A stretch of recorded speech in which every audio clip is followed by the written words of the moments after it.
Hello friends and welcome back to my podcast, Unwind and Knit with me. My name is Lisa and I'm coming to you from Christchurch in New Zealand. This is my little place on the internet world where I endeavour to come to you every 2 to 3 weeks and talk to you about my knitting journey, my yarns, patterns and just what I'm up to within my knitting world. So welcome back to all my existing viewers and thank you, and to any new viewers, welcome, and I hope you enjoy the content. And if you have not already, please subscribe, click the thumbs up button, and please leave any comments. I do read all comments and endeavour to get back to everybody, so thank you to everybody that does leave comments. You can find me on Facebook as Unwind and Knit with me, and also Instagram as Unwind and Knit with me. On Ravelry, I'm Lisa NZ Knitter, but I must confess I'm not great at keeping my Ravelry page up to date, but I am there. Everything I talk about on my podcast, I leave quite detailed show notes. So you can click the link below, the arrow or the read more, and all my show notes will be there, with links to any tutorials or Ravelry links for any patterns that I talk about, or yarns. Just everything that I talk about, I leave links below so you can refer back to those. I do have an online store and that is unwindandknit.com. So to everybody that supports my small business, thank you. It's greatly appreciated. And I also, if you are in Christchurch, most Saturdays I do open to the public, 10 to 2, but always by appointment because I do work from home, so I'm always here. So if you're around during the week and you want to call in, just flick me a text or call me, and all my details are on my website. On my website, you can also scroll down to the bottom and there will be an area there where you can subscribe to my email. Once again, I'm not great with my emails either.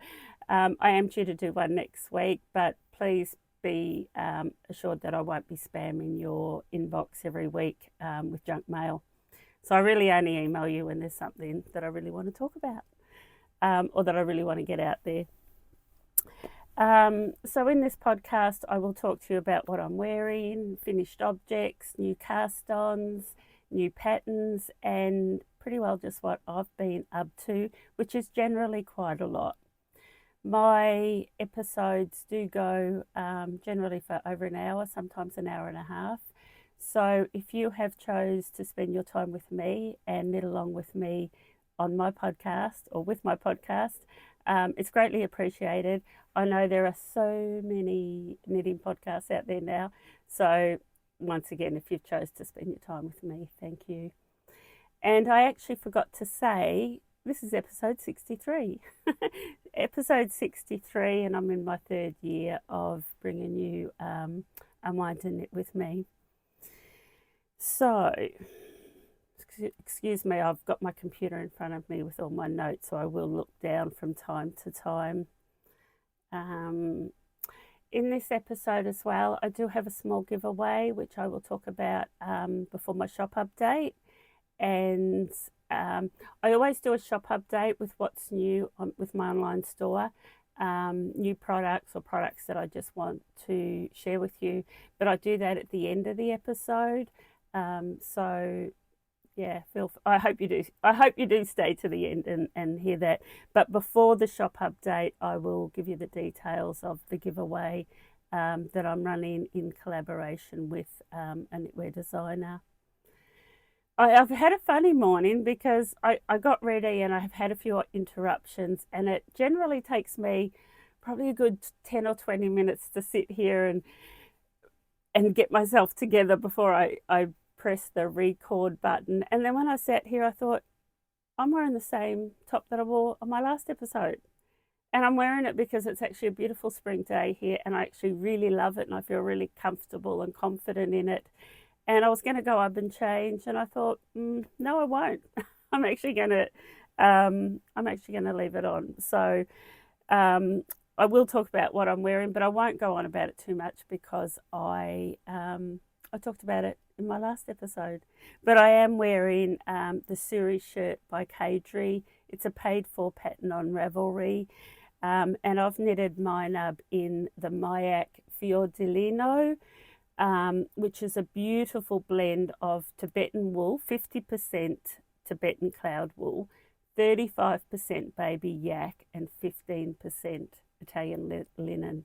And this yarn is spun up in artisan mills in Italy, so it's really a beautiful yarn. There's a beautiful story behind Mayak and what they give back to the community, to the Tibetan nomadic people that they purchase their yarns from. A really nice ethical story, so I love this yarn. But this is a Fior di Lino. I'll pop a slide in here so you can see a picture of the pattern and also the yarn that I used. When I did the calculations for this series shirt, it called for 5 balls of the Mayak Fior di Lino, but I actually got mine out of 4. So depending on what length you want, you may get it out of 4, but also I did the size 4. So depending on your sizing, but yeah, I got mine out of 4 balls with only 9 grams left. So I was playing a bit of yarn chicken, and I did shorten the hem slightly, but yeah, I'll leave that one up to you. So I have got a finished object that I'm also going to talk about, a new cast on, and a few other things. Over the last few weeks or few episodes, I've been sharing with you this journey that I've been on to learn better skills and more skills, and basically to upskill myself. And that journey has led me to Skillshare. So Skillshare has kindly offered to sponsor this episode, so I'm quite thrilled. So Skillshare is one of the largest online learning communities, offering creative classes in anything that you could ever imagine. So as knitters, we are by nature creators, right? So Skillshare's creative classes are designed by creators for creators. Their classes are taught by industry experts that are so excited to share their skills and their tools and their techniques with you, and you really feel part of a community. So as a member of Skillshare, you become part of this community where you can learn from thousands of classes. So, okay, we've already got our knitting, but you may have other passions that you want to explore, like sewing, drawing, sketching, painting, photography, cooking. So my journey with Skillshare began because I wanted to learn how to edit videos, basically. So when you become a member of Skillshare, you're asked to share a little bit about what interests you, and then Skillshare will recommend classes that are for you, and you really feel part of them. You really feel part of that whole learning community. So Skillshare has offered pathways to me more than what I could have imagined, more than I thought that I could even ask for. The pathways that I'm learning are things like self-motivation, time management, and skills that will help me to run my small business while still enjoying what I do, and that is my knitting and my YouTube. So whether you're a small business like myself or a creator, or whether you're just curious about what's out there, be one of the first 500 people to click on the link below in my show notes, and you will receive 1 month free. So I really encourage you to do this. Take advantage of this 1 month free. See what's out there, get started today, and who knows where it'll take you. So yeah, enjoy the journey. Before, I don't know if I've told this story much, but before I got into knitting in a big way and my online store, I used to work in pharmaceutical and healthcare, and I worked for a couple of big sort of corporate companies. And when you're part of a big organization, and I know a lot of, I'm sharing this because I know a lot of you will be able to relate to it, you're often called into sales meetings where they bring people in, and there's a lot of staff training goes on and a lot of motivational speakers, and I really enjoyed that. And I'd always leave there feeling really motivated and really focused, and it sort of gives you a sense of believing in yourself, that you can go out there and put your best foot forward and do the job well. and I miss that. And when you work from home and you're on your own and you don't have all that outside influences, it's sometimes easy to for a bit of self-doubt to start creeping in. And that's why I am on this journey with Skillshare, because I get so much motivation and direction and all of that good stuff. So yeah, I just want to share that with you. Okay, so now let's get into the knitting, shall we? My finished object is the Felix cardigan by Amy Christoffers, and I will insert a picture of that right now. So this Felix cardigan I've talked about before, but there's over 4,000 projects on Ravelry, so it's a really, really well-tested, popular pattern. The yarn I'm using, it is from my stash. It's not available here. It's yarn that I bought on my trip to Canada earlier this year. I went to Knit City and I went to a shop called the Knitting Loft. And what I've used is, it's a 100% Highland wool in a sports weight. And I've double stranded that with a kid silk mohair. And then I've basically triple stranded that with sequins, and you can use sequins or glitter. I haven't come across the sequins here. There may be 1 or 2 stores that sell it, but what I did with mine is I didn't use the sequins in every row, because it's a cardigan and it's knitted flat, so you're knitting back and forwards. I would use the sequins row 1, row 2, and then I would drop it for 1 and 2, and then I'd pick it back up and knit it for 1 and 2. So I alternated. I thought sequins in every row would be too much, but it's also it's quite expensive, and I didn't think I had the meterage to do every row. But in all honesty, I didn't want to do it every row. So I'm going to show it to you. Might have to turn my camera around a bit. So the reason I'm not wearing it is because I finished it last night and I blocked it, and I've gotten up this morning and it's still damp. She's not quite finished. What I will say that I've done as well is I haven't sewn on the buttons, because I really think that the buttons should be sewn on after the blocking process, because the band sits a whole lot nicer after blocking, and I think you get a more accurate, it's easier to be more accurate with the placement of the buttons. So I plan on doing that today. So next episode I will wear this for you and I'll show it on with the buttons. But I did go and buy the buttons, so I will show you the buttons. But this is a really beautiful, I would say an easy knit, like a beginner's pattern. The only detail in it is, I'm hoping that's going to show, yeah, it does, well, it shows up beautifully, is this eyelet feature on the raglan sleeve. So that is done with a series of yarn over and knit 2 together. And your yarn overs also are your increases. So you've got this beautiful eyelet pattern on both sides, but you've got it on the back as well. Yeah. So it's on the raglan on the back and the front. You can see the glitter. You can see that sequence, just it shimmers in the light.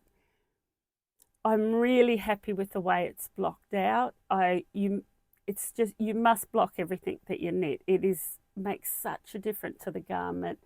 But like, really happy with it. I knitted the size 2. I'm just going to refer to my notes. I knitted the size 2, and I have done it on a 6mm, which is a US 10 size needle. So it's quite a, what I'd call like a chunky knit. It's, what was the gauge? I didn't write. I think the gauge was about 16. So, which is, it's not typical for me. I do a lot of 4-ply or finger and weight knitting. I very rarely do chunky, and when I do, it's generally a 4 or an 8-ply double stranded with a mohair, because I want that mohair look. So I don't like to say that anything's a quick knit because everything requires quite a lot of time and dedication, but it certainly knitted up a lot quicker than a fingering weight cardigan. I'm really happy with it. I have tried to do it a little bit more cropped than I normally would. I straighten my camera again. I went and bought myself a new pair of jeans, and once again I've stepped out of my comfort zone, and I've bought a pair of high waist wide leg jeans for this summer. So I wanted this to be a little bit more cropped than I would normally do. I'm going to wear it over a t-shirt with my high waist jeans. So that's my wardrobe plan. Really happy with it. Really happy to have it finished. Oh, there is something else. There is more to talk about before I get too carried away. I want to show you the buttons. So here in Christchurch, we have a really big store called Tom's Emporium, which is where you go if you need buttons. And if you're ever in Christchurch, I suggest you go there to have a look at their buttons. They've got a big wall full of buttons. And I've always been able to go in there and really quickly just go, that's it. Like really easy to select the button. I went in there with the plan that I was going to get a plain pale wood colour button, just a very sort of plain button, because there's so much going on with the sequence. I thought I don't need a statement piece for the button. I just wanted to go plain. And straight away my eye was drawn to these buttons, and they're not plain, but I just think they're beautiful, and I'm going to show you, and I hope it shows up. So they are the pale wood that I had planned, but can you see the little, it's got a little floral design on it. I think that's showing up okay. It's not really. It's really pretty, and it's a real delicate, I don't know, floral. And because I took the cardigan in with me, and it's not going to show up too much. Let's see if you can see that. I'll show you next week when I've got them all sewn on. It's not going to pop out to be a big feature, but if you look closely enough, I think it's just got a real nice little bit of detail. So they're almost just like being hand-painted floral design. They're really pretty. So I have got my buttons, but I didn't want to sew the buttons on until it was dried and blocked. Yeah, so I'll just read you some notes. So it's a cropped top-down raglan cardigan with eyelet moffats, which is what I've shown you there. Perfect piece. It's a lovely layering piece. You know, you could wear it over dresses or high-waisted skirts or pants.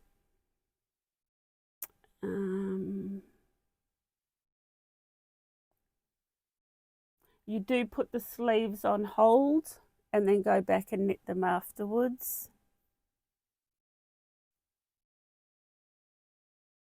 I said that it's to be worked in the flat. I got my buttons at Tom's Emporium. Right, one more thing I wanted to say about this. I found a new cast off. So it asked for a tubular, a 1x1 tubular bind off, sewn bind off. And it's a tubular sewn bind off is beautiful, but sometimes I get a bit lazy. And by the time I finish the garment, I just want it finished. I don't want to spend 2 days doing this sewn bind off. That's how long it takes me. And I saw this video of a bind off, and I found it on YouTube. And I'm going to leave the links to this person and to this video. But the bind off is called a Ruke, R-U-K-E, Ruke, I'm not sure. I'm pretty sure she's European, so it's probably Ruke. Ruke Knits, and it's called the Ruke cast off. On YouTube, it's actually called the Ruke cast off with a tapestry needle. Once again, I'll leave the link below for it. But basically, you measure out your yarn probably 3 to 4 times the amount of yarn, you know, for what you need.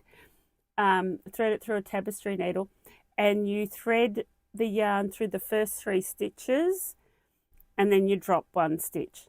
Thread it through 3, drop 1. Thread it through 3, drop 1. It is so easy. It is so quick. It doesn't matter if you get interrupted. Like a lot of cast-offs I have to do when I'm on my own, because if I get interrupted, I mess them up. This is super, super easy. And the result is almost like a tubular bind off, in that, let me see if I can get it close enough. It rolls over, so you can see that. It's a really nice rolled over edge. It's stretchy. You could use this on socks, I reckon, this bind off. But I recommend it. I don't want to take away from the tubular bind off, because if you're doing that special piece and you want that really special cast off, I think it's amazing. But like I said, I was being a bit of a lazy knitter with this, and I think because it was a chunky knit and it was just a relaxing knit, I literally felt a bit lazy by the time I got to the end of it, but absolutely no regrets. So I use that bind off on the sleeve, on the bottom here, down on the bands, the button bands, and also around the top. So there was a lot of binding off, a lot of cast off, and that's the bind off that I used. And so if you're feeling a bit lazy and you still want a nice bind off, I really recommend that bind off.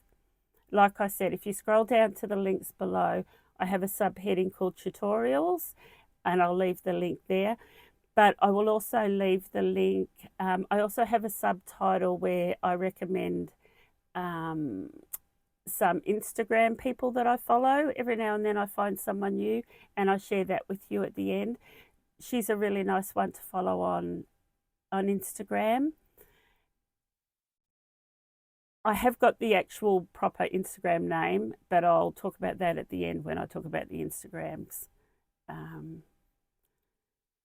Yeah, so if you want to do this and you want a yarn recommendation, I would recommend my Knit by Numbers, and there's like over 40 colours in that. Double stranded with Silky Kid. I have about 17 colours in the Silky Kid mohair. And you could also add the Stellaris Sparkle. I showed you that in my last podcast. On my website, it's called, if you just search Sparkle or Stellaris Sparkle, you'll find it there. It's not as intense as these sequences, but it will give you a nice little shimmer if you just want to add a bit of sparkle to your knitting. So, yeah, so that's my Felix cardigan. Would I do it again? Absolutely. I think I'd probably say to you, I'm pretty sure that you've probably got 3 skeins in your stash where all you would have to add is a bit of mohair and maybe a bit of sparkle, and you would have what you need to knit this cardigan. I do recommend it, and I think it's going to be a lovely summer piece. It just feels summery, I think, because of the colour as well. It's just, I don't know, just reminds, it's a little bit florally without being floral, if you know what I mean.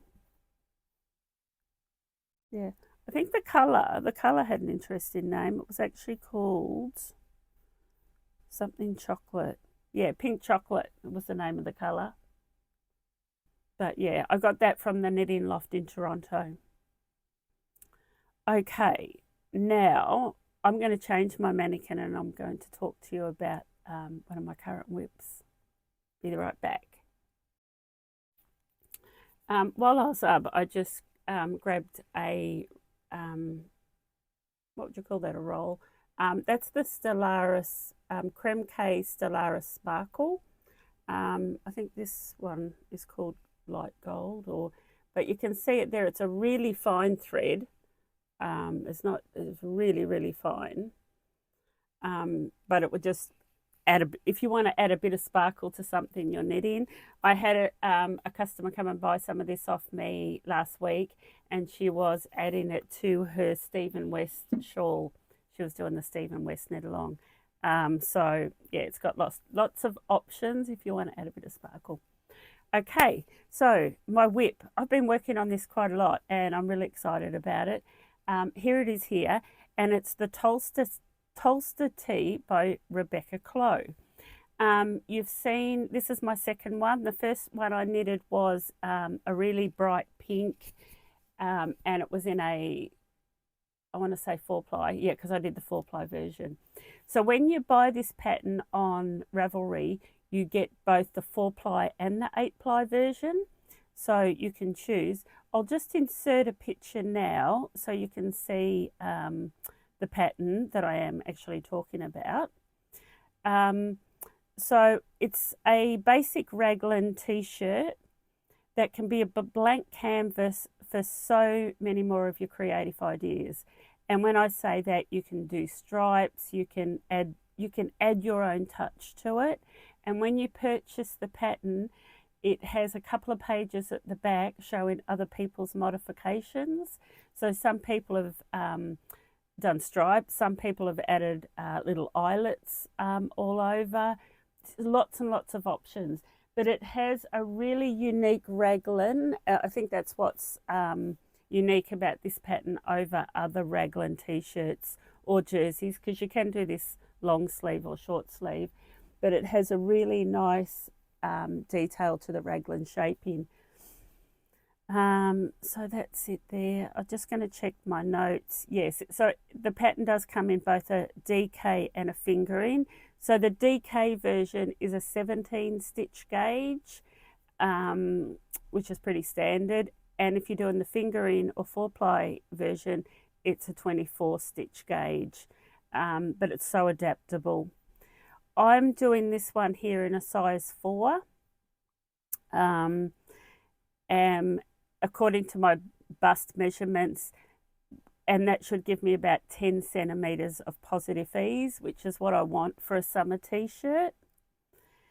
The color blocking that I'm doing, I'm using 2 colors, and I'm working on about 9 centimeters. I did count the rows, but I just found that too tedious because it's really nice just TV knitting. I didn't want to go counting rows. So I just got out my tape measure and I worked out that it's 9 centimeters. Because of the short row, so it's a bit shorter here than it is at the back. So you do German short rows across the back there. And I think what I ended up with was the back section was, let me double check. The back section was 11, I think. And the front section, I think, was 8. So I went in the middle and did, working down, I did 9. I just averaged the back and the front, and that's how I come with my 9 centimeters. But really, you could do anything. Now, the yarn that I'm using is 100% cotton, and I purchased this yarn again when I was in Canada for Knit City. I purchased this yarn in a place called Hamilton, where we were, and it's Bichet Bush, and it's 100% organic cotton. It's the colors I'm using, not that it matters unless you're somewhere where they sell it, but the colors are called soft green grey and dark grey. So yeah, it says it all. It is a soft green grey. It's almost like a taupe and that really dark grey. I wasn't sure about this color. When I held this color up to me, I thought, no, that color doesn't suit me, which is why I put the dark color at the top. But now that I see it striped, I love it. And I know that those colors will suit me. I don't think I could have got away with that color on its own. I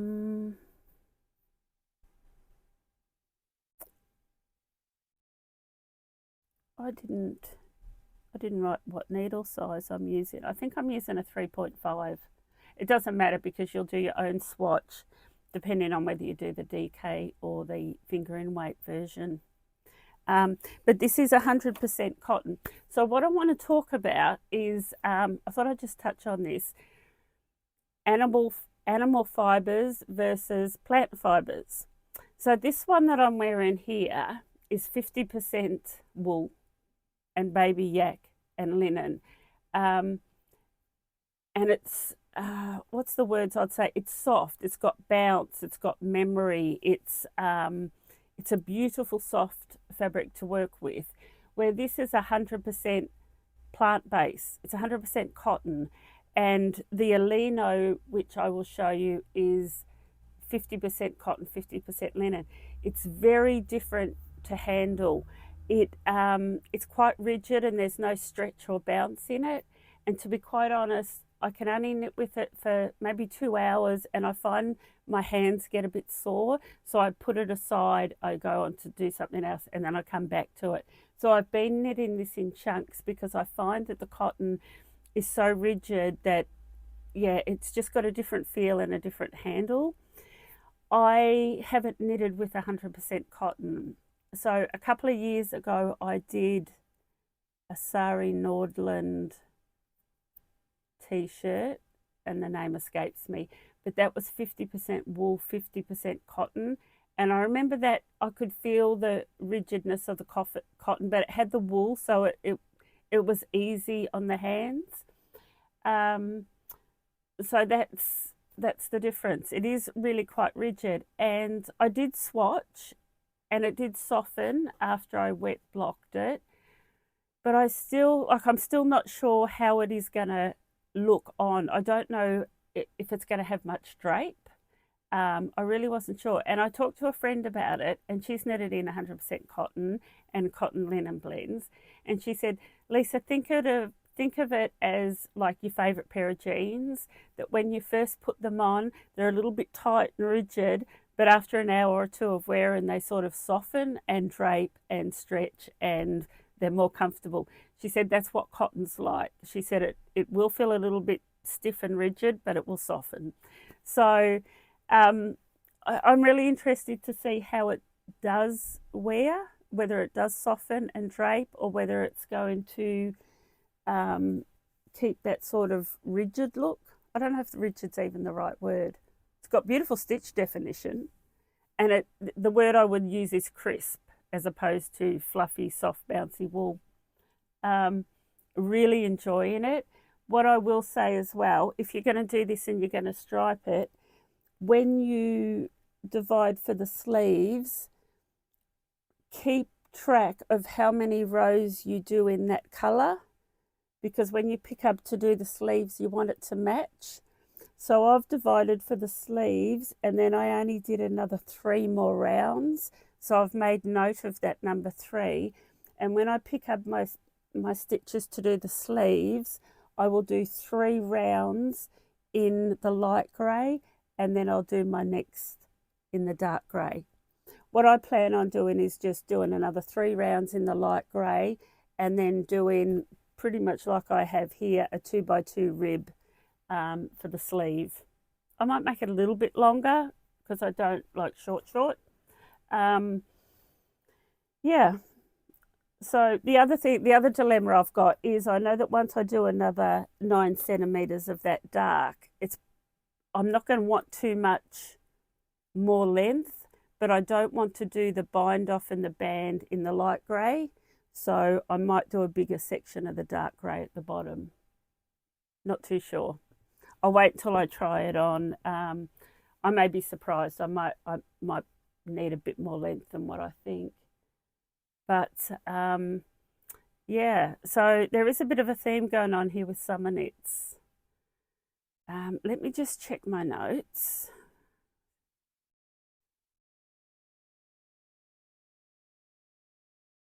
So the yarn that I would recommend if you want to do this, I showed it in that slide, but I've got this Allino.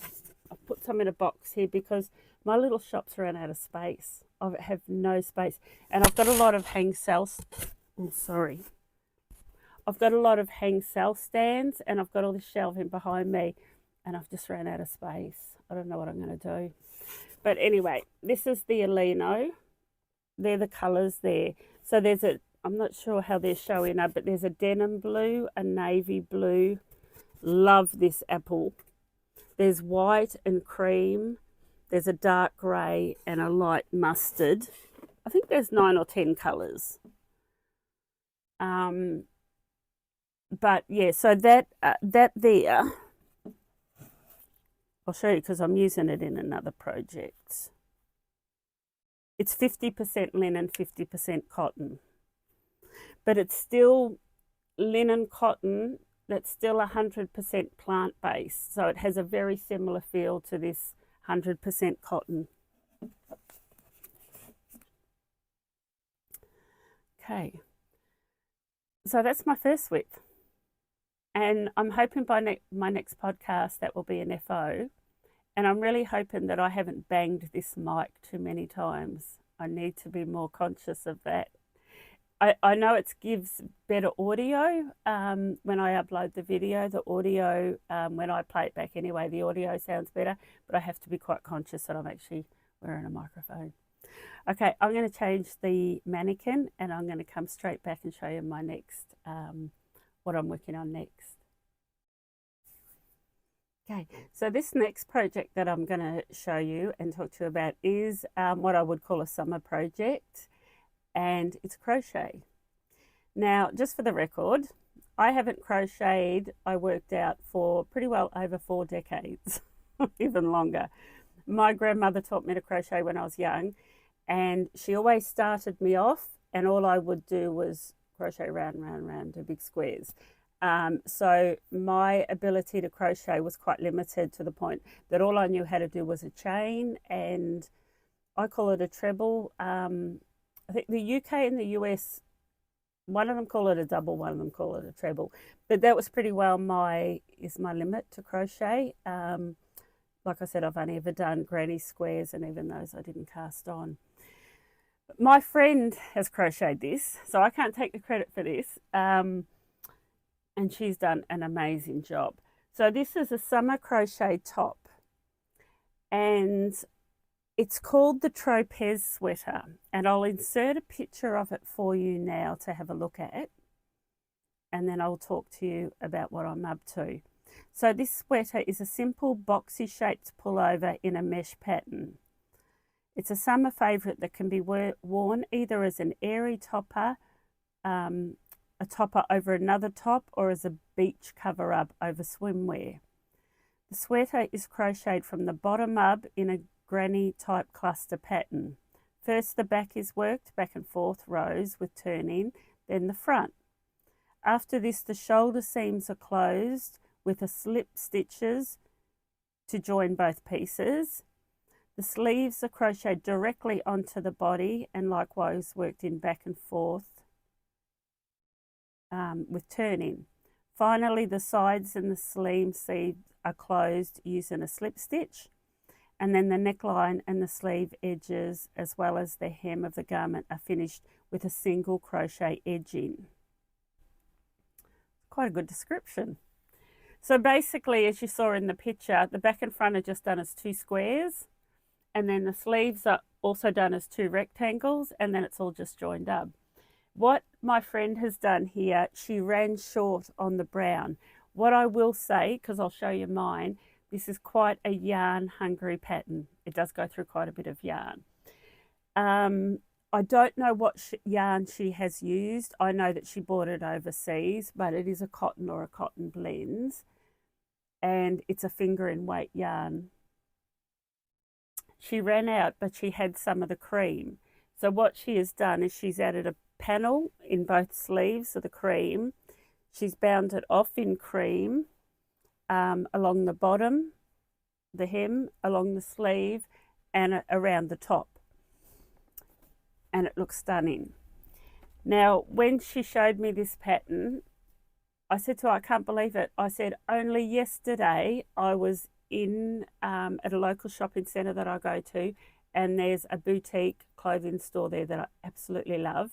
And I didn't go in there, but I walked past, and on the mannequin was a top almost identical to this in this same colour, dark brown, hundreds of dollars. And I just thought, I've got to have it. I really, really want one. She's designed this to wear over like a camisole with probably, I can see her wearing sort of creamy coloured jeans with it. I wanted one that I could wear more like a resort top that I could wear over swimwear, like if I was, you know, in Bali, sitting at the bar having a cocktail. a top that I could wear with a pair of linen shorts over my togs. So I got the pattern and I started crocheting. The yarn I'm using is this yarn, the Allino, which I showed you. And I have to say, when I say I swatched, I just started because I thought, well, I'll know after the first few rows whether I'm engaged or not. And it took me 3 goes. So the first one I did it on a larger hook. I think I did it on a 4.5 hook. And it just looked, the stitches looked too big. And even my friends said they look too big. They look way bigger than mine. So I ripped that out. I started again on a 4 hook. And I did the size 4.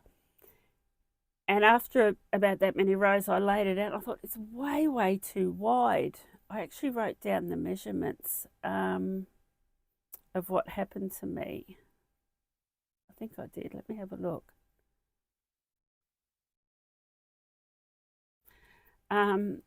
Yeah, so I did the size medium, which I think was a size 4. And it ended up about 10 centimeters wider than what I was comfortable with. Like, it was going to be massive, like a tent. And I could tell by looking at it that it was all wrong. So I ripped that back out. And then I did another one in the size small. And I thought it was still too big. So I ended up, I'm doing the smallest size. And it's because I'm using a thicker yarn, I think, or just my gauge is different. But anyway, this is all I've done. Not much. I love this colour. I'm doing it in this, it's quite just a, like almost like a clay colour, a real sort of neutral. And I wanted this colour because I do want to wear it over togs and probably with a pair of like little black, not little, but black linen shorts. And I'm really happy with my gauge now. I have gone down to a 4mm hook and I'm doing the smallest size, which is still going to be quite big. But my friend's is quite big as well. It's designed to be quite big and airy. And I'm having an absolute blast. I can't remember, like I said, I couldn't tell you how long it's been since I've crocheted, more than 40 years. And I love it's quick. And I think I can actually crochet faster than I can knit. And the stitches, I think we call it a treble, and it's either a treble or a double, but it's the same thing. It's just different terminology depending on what country you come from. So the US term, yeah, so the US and the UK call it different things. I'm doing the size 1 on a 4mm hook after a couple of false starts. And this yarn that I'm using is 50% linen, 50% cotton in the Allino. And I'm really excited about it. Really, really excited, especially after seeing my friends. And oh my God, she's done such a good job. It's just perfect. You can't really, it's not showing up that well, is it? I wonder if I can pull it a bit closer. Because I kind of just want to show you the seams. The seams look really good, the way it's seamed together. It's just, yeah. Oh. How about I stop playing with that? You get the idea. And when I finish mine, I'll actually show it to you and what it looks like on. So that, if you're tempted to do a bit of crochet this summer, it's called the Tropez sweater. I will leave the link below, because I'll tell you what happened. I couldn't find it. I was searching on Ravelry and I couldn't find it. And my friend ended up sending me through the link. And by using the link, I found it. But by just typing in Tropez sweater, I couldn't find it. The designer is Susanne Muller. I think I put that on my slide.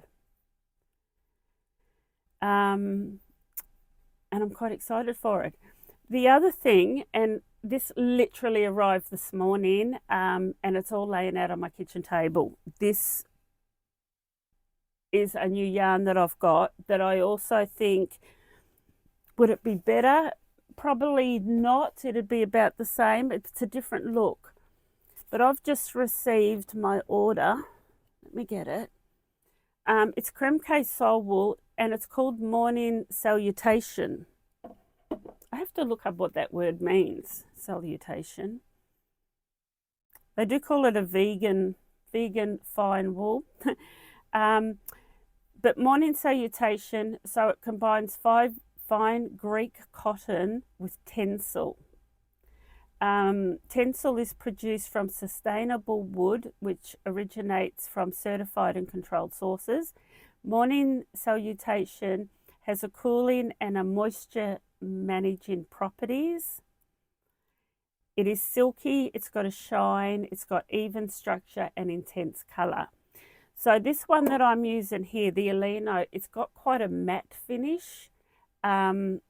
It's got that linen cotton feel. It's sort of quite a matte finish. But this one here, I'll show you the ball band. Morning salutation. It's more of a it is more of a 4-ply, but it does have a silky, it's got like a, I'm not going to show it. It's got more of a silky, shiny feel to it. It doesn't feel like cotton, and I'm pretty sure that's the tencel that gives it that feel, because it is still 50% cotton. There's some of the colours. So it's fog, white, brown, black. I also got black. I think that one's called lemon. I'm not sure. And a couple of neutral colours. I'd love to do something in that white. I wanted to do that love letter in white that I've not yet got around to, but that actually asks for a DK, where this is more of a 4-ply or a finger in weight. But I also think this is more, it's more like, I don't know, this to me looks like a finger in weight yarn. I didn't ask my friend what it was, because the stitches are a lot smaller than mine. But anyway, that's morning salutation. So it is a cooling fabric. It does say that it will grow a bit after wet blocking. It grows in length, so it must drape quite a bit. But definitely a summer yarn for that cooling drapey properties. Tencel, it's trademarked. It's famous for its closed cycle production process, where all processed water is reused by 99%. It's environmentally friendly fibre. So yeah, 51% tencel and 49% cotton. It's lovely, really lovely. So I really hope that if you have not crocheted like me for like decades and decades, that I've inspired you. And the other thing, like, I know that when I finish this, my daughter's going to want it. If you knit or crochet for young people in your life, teenagers, they're going to love this, because it's all on trend. It's in all the shops. Not that we have to follow what's in trend, right? Because we're knitters, we do our own thing. But yeah, quite excited about this crocheting project.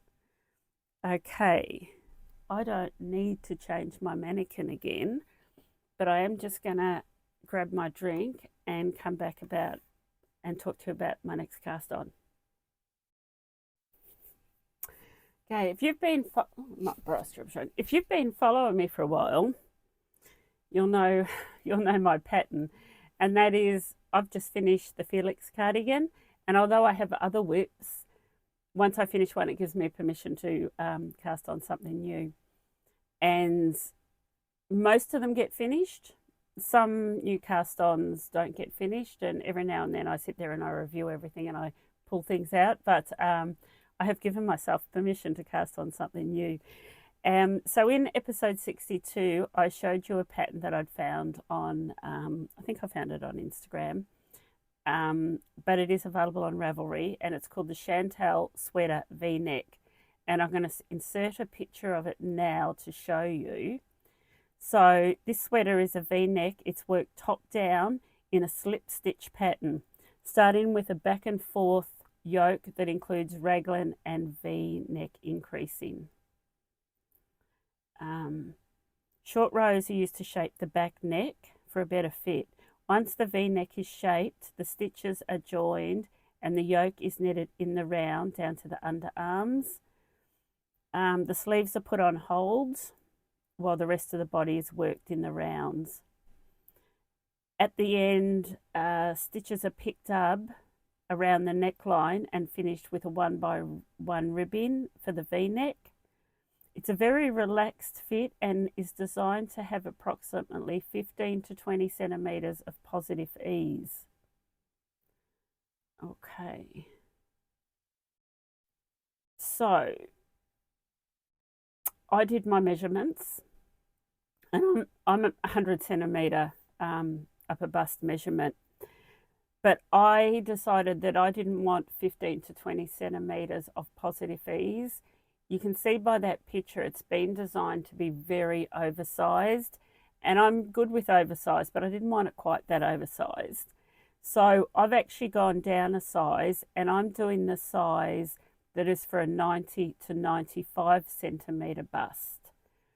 And by doing that, I'm hoping that it's going to give me probably 5 to 10 centimeters, maybe 10 centimeters of positive ease. That's my thought process. But I did swatch. Always swatch.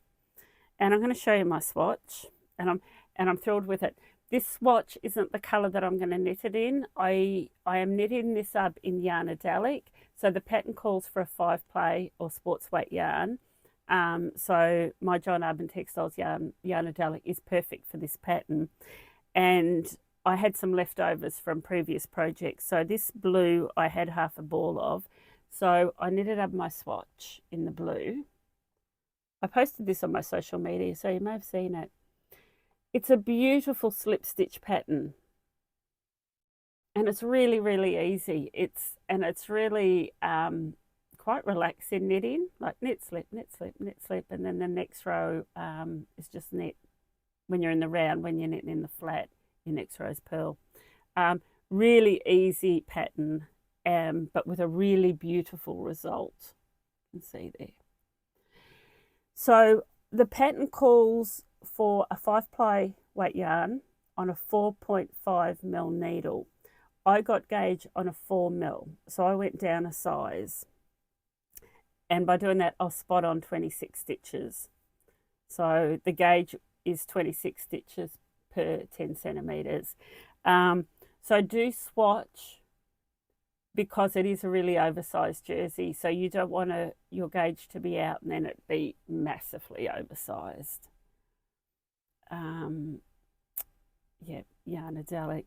So, but this is what excites me. I've picked a colour that, again, is out of my comfort zone. So I'm very much a blues, greys type of person. But I have picked this colour called Geraknits. Now, this colour you've seen before, because my friend Elizabeth, when we did a collaboration to do Scarlet Oak, mine was done in this colour blue, and Elizabeth's was done in this colour. And I loved it. I loved it on her, and I knew that eventually I was going to cast something on in that colour. And I just think I can wear it. I think it's I think it's a really beautiful colour. What I'll say about these Yarnadelic colours, a lot of the colours, they're quite, the word I think of is like jewel. Like, I mean, that looks, I don't know, like a jewel colour. It doesn't look like a sapphire, but they're rich. They've got depth to them. And that's what this colour has. It's like it's a rust, but it's got depth to it. I don't know how else to describe it. You've really got to see them in person. Geraknits. So that is my new cast on. I plan on casting that on probably in the next few days. And I'm quite excited for it. So I'm doing a combination here of summer knits and sort of oversized sweatshirt. It's still a summer knit, right? Nights are cold. I have got a couple of other whips on the go, but I've not done anything on them, so I'm not going to bore you with them. But I am still knitting in the Myak Baby Yak. What was that top called? Advantageous. I haven't made much progress on that. And I am doing a single skein shawl, and I'm doing it in the cashmere. And I want to show you that closer to Christmas, because I'm going to do it up in a gift box, and I think it's going to make a really nice gift, either for yourself, because that's what I do. Quite often I'll buy myself something and then I'll give it to my husband to put under the tree for me for Christmas. So I do hope to share that with you in the next 1 or 2 episodes, because as much as I don't want to talk about it because I don't want to admit to it, we're getting really close to Christmas. Actually, I'll show you my progress on this scarf because it's really pretty and I do want to share it with you. I'm just going to go and get it. So this little scarf that I'm doing is called the Mahana scarf, and it's by my friend Elizabeth from Amikihia Knits. And I'll just insert a picture of it now. I have shown it before. So this scarf is cast on, increases are combined within the pattern. Once the width is reached, the scarf is worked to the desired length, and then decreases are then worked again, incorporated into the pattern. Throughout the whole pattern, it's an I-cord edge, which I absolutely love. It's a cute little scarf that can be worn either wrapped up inside a jacket or tied in a wee knot to the side. This is the sort of scarf I love because I don't like big things around my neck, but I have got a couple of little scarves like the Sophie scarf and another one that I did that are just perfect for under a jacket when I go out. But I want to show you because I want to do this into a gift pack, because I believe we all should have a little bit of cashmere in our lives. Like, cashmere is it's the ultimate, right, as far as luxury yarn goes. So I've cast mine on and I want to show you the pattern because I think it's showing up better than it does in the picture. Like, it's so pretty. So it's got like reverse rib here. It's got your eyelet pattern, a bit more reverse rib, and then the I-cord edge on both sides. I'm not too far off being to the point where I finish my increases, and then I'll work straight till I'm about that much short and then do the decreasing. This colour, this is the Myak 100% cashmere. Sorry, I'm not as organised with this because I actually wasn't going to show it. But I do want to tell you what colour I'm using. It's called Peachy Pink. And it's shown up quite bright there, but it's actually a really soft peach colour. And I can't even describe to you what it feels like. It feels so nice.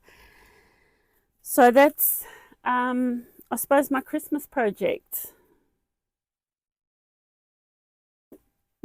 That's the other thing I'm working on. The finished size for that should be about 110 centimetres, but it will depend on the yarn you use. The pattern is written for 1 skein of lace weight yarn, so either the Myak Cashmere or the Myak Baby Yak. Both of those yarns would work, and you just hold it singly, and it's done on a 3mm needle. So that's my other whip. That's all my whips. Excuse, let's get a drink. I have a couple of things to talk about. I had someone recently talk to me about their garments being eaten by moths. She was having quite a problem with moths. And she said, what do you do? And I said, well, I've got mothballs all over the place in my shop, but also up in my personal stash, naphthalene balls and blocks. You can't buy them anymore. Wow, you can. So when I worked in pharmacy, they used to be sold in pharmacy. You'd go to your pharmacy and buy mothballs or naphthalene flakes. And then in pharmacy, we had to stop selling them, but then you could get them in the hardware. And then fast forward a few years and you can't get them in hardware anymore. And it's because of, I think children were getting poisoned by them. I think children were thinking they were mints and they were eating them. And that's why New Zealand took them off the market. But mothballs, these ones are cubes. They're called camphor tablets, but they're naphthalene camphor tablets.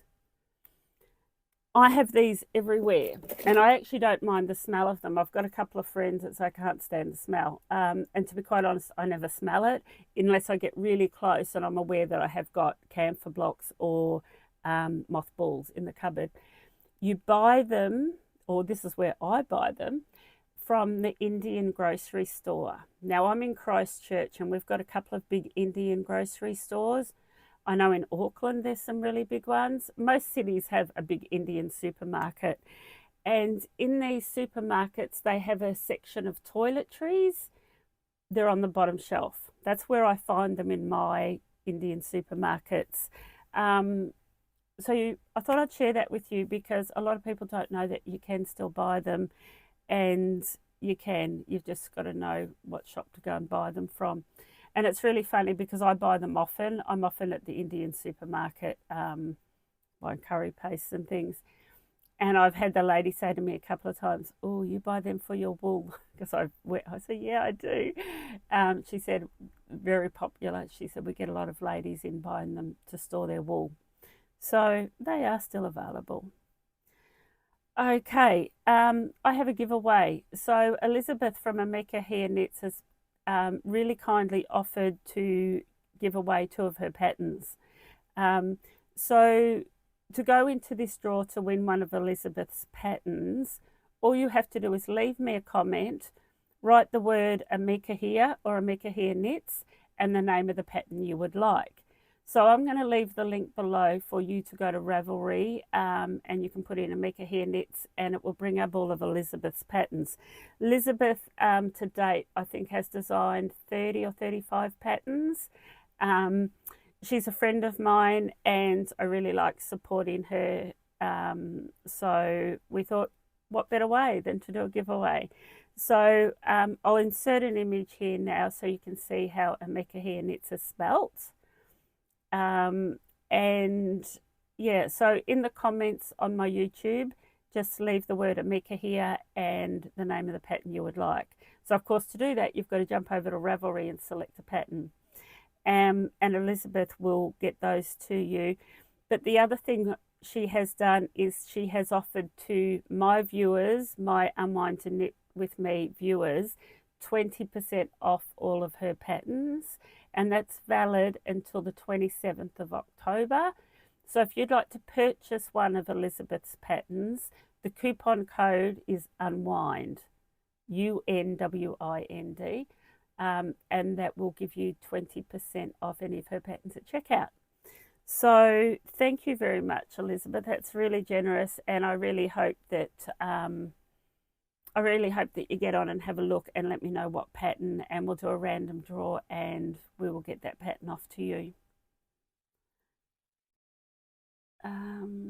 Okay, so just before I do a shop update, well, this is a bit of a shop update as well. I have had a couple of people ask me, because I've talked about it before. So this is a tester, which is why it's got a scribble on it. This is a hand lotion and it's the solid bar. So it comes like this. And I've had a couple of ladies ask me about it. It is my all-time favorite product because I can just rub it onto my hands and then keep knitting. It smells divine and it feels amazing. I'll tell you what, my biggest fault with this is when you're rubbing it in your hands, it feels so beautiful that I often overuse it. So a little bit actually goes quite a long way. So be careful of that.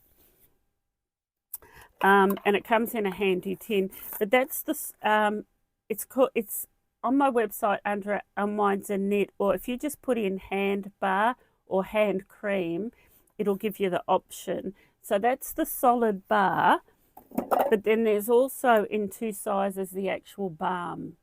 And this balm is really quite rich, so it's really good for really dry hands. But I use this when I'm knitting on my cuticles as a cuticle cream, because as you know, it's your dry cuticles that will get caught on your knitting.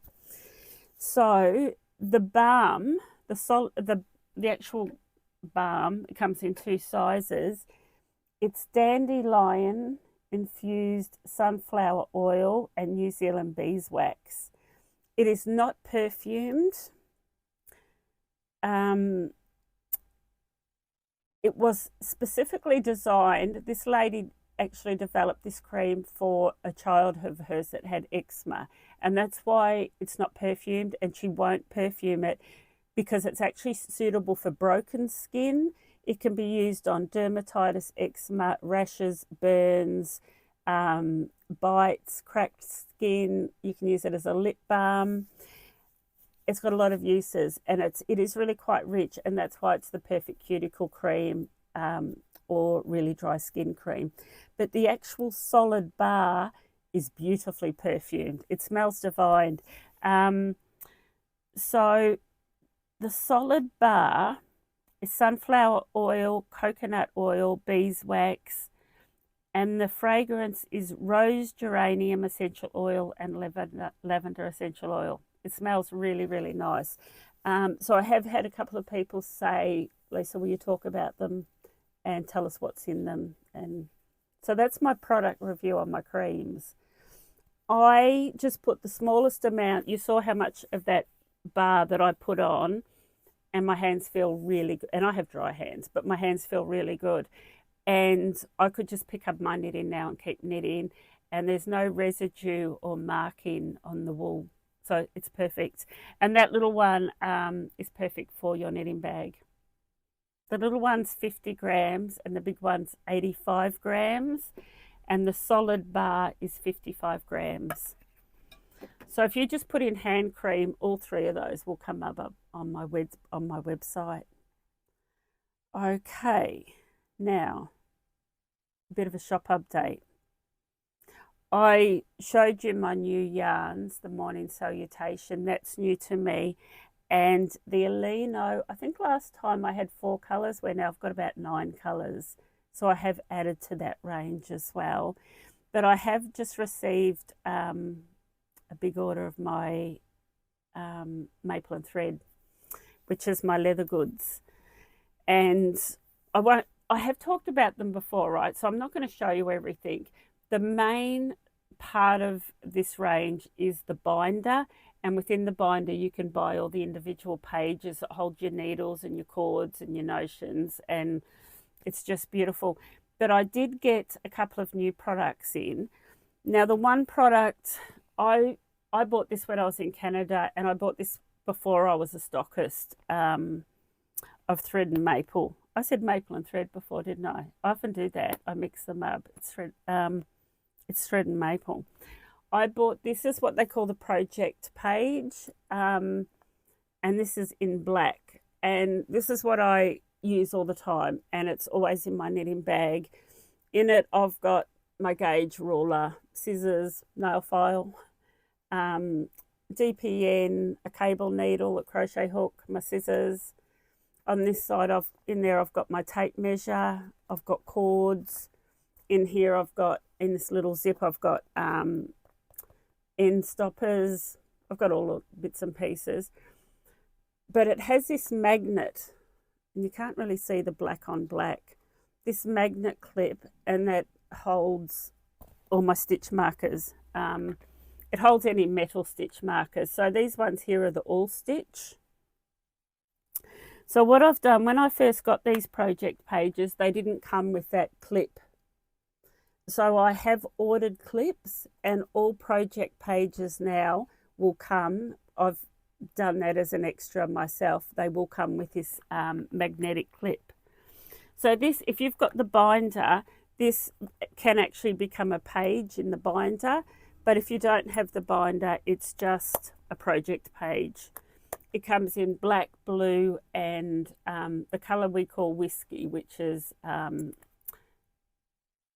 most of the range that I have is in the colour whiskey, except the project pages, they come in different colours. But I did also get, and they're sitting here looking at me, I got 2 bags. So one's the boxy tote, which is a beautiful big tote bag, and the other one is called the boundless bag. I'm not going to get them out and show you. You can have a look at them on my website. They are quite expensive. They are a luxury item, but I wanted to have a couple in stock coming into Christmas. The boundless bag, have a look on my website. It zips on the sides and it actually opens right out, and it's got pockets, and it's an amazing bag. And if I don't sell out of them before Christmas, I'm going to keep one for myself. But either way, I am going to purchase myself one next year. So there are a couple of bags.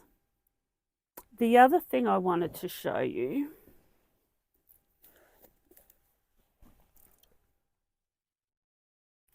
so Thread and Maple, one of their most popular products sold, they say sold worldwide, is this little pocket here, and it's called On The Go.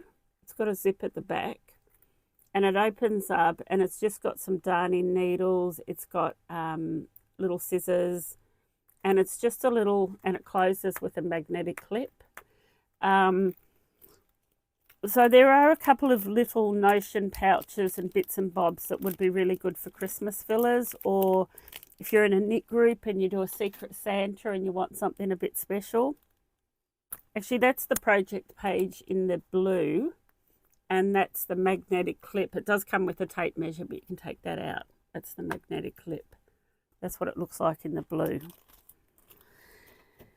There's two, they call them a clutch, a notions clutch.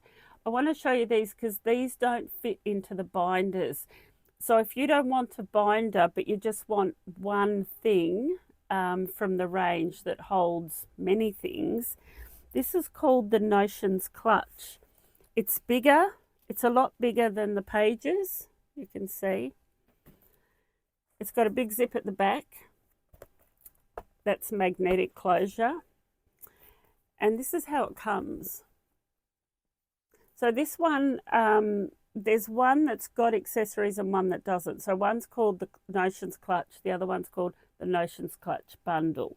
So this one actually comes with a tape measure, the scissors, some stitch markers, some darning needles. There's another zip there.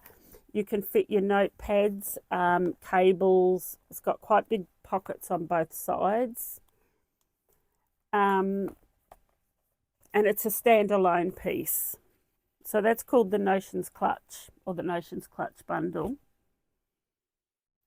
And I have to show you this. I bought this for me, but I bought one for the shop. So there is one available, and I know it's not for everyone. So what I will say is quite funny. So as I know a lot of knitters that love stationery. I love stationery. The best day of the year for me when I was at school was the day we went and bought our stationery. I just have a real weakness for notepads and pens and anything stationery. So I guess that there's probably a lot of knitters that also have a thing for stationery. But I bought this, and it's because we do go away a lot, and I always take my iPad and I take my laptop. This is called the Grand, what's it called? Did I even write it down? Maker's Grand Folio.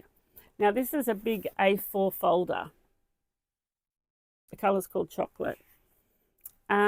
This folder holds a full-size tablet and my laptop. So you can see it's got quite a wide spine, so a lot fits in here.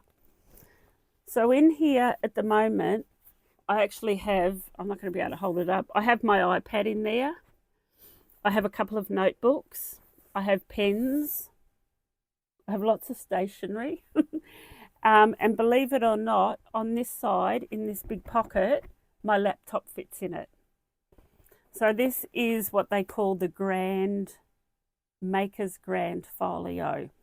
So if you're that person like me that loves to take everything with you and have it all in one nice, neat little folder, that's it. There's only one available. I can order more. It's not for everybody. Once again, it's like the bags. They're quite expensive, but I did want to share them with you. They are things that are available. I have got a list here of Instagrammers that I follow that you may enjoy as well. I'm going to leave the links in my show notes, but a couple that I'll tell you about that I didn't mention last week. One of them's Thea Colman, Knitwear Designs. I've knitted a couple of her patterns and I really like her patterns. and she does post quite regularly on Instagram, and it's just a nice bit of inspiration, really. The other one is new to me that I've come across, knitosophy, Jamie Hoffman Knitwear Designs. And it was the patterns, but quite often it's just the photos that draws me. They just take really good photos of the garments. Knitosophy. I will write these. I'll put them on the screen so you can see them, because I'm probably not pronouncing them right. The other one is Geraknits, and she's a pharmacist by day, a knitter by night, so I can relate to this person. Geraknits has got some really nice designs and is nice to follow. And also, I've talked about this lady before, JST Knitwear Designs. She's the designer of the Riptide vest that I've talked about quite a bit, but she's another one that's nice to follow on Instagram. And I've also going to leave the link for that Ruke cast off with the tapestry needle. I've written here, no words needed, simple and easy to follow. I think it's a game changer as far as bind offs go, if you're being a bit lazy. Sometimes it's okay to be a lazy knitter sometimes. Yeah, so I'm going to leave all the links below on those. And I've covered everything. And I don't know how I'm going for time. I know I've probably ran over an hour, but I don't mind. That's all good. Once again, I can't thank you enough for supporting my podcast. Thumbs up, leave comments. If you haven't already, please subscribe. You can hit the notification bell, which means you're notified when a new podcast goes live. And tell your friends about it, because the more subscribers I get, the better recognition I get from YouTube. You know, the whole algorithm thing. I know we sound like scratch records, right? We're always saying, please subscribe, please give us a thumbs up. But it's how YouTube works. And at the end of the day, I don't know, that's why we do it, because we want people to watch it. I really hope you've enjoyed this episode. I'm pretty sure I have covered everything that is on my list. Thank you very much for joining me on episode 63 and spending your time with me. And I hope you stay happy and stay healthy.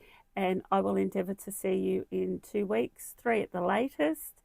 And no doubt we're going to be in November, and we're going to be starting to talk about Christmas. I will just say, over November, there's a couple of weeks that I'm going to be away, so my shop won't be opening on the Saturday. So if you did want to come to the shop and see things in person and squish and feel and see everything, try to make it over the next couple of weeks, because I will be away on and off in November. Thank you for supporting my podcast. Thank you for supporting my online store, which is unwindandknit.com. And I'll see you in a couple of weeks. Stay happy, stay healthy. Bye.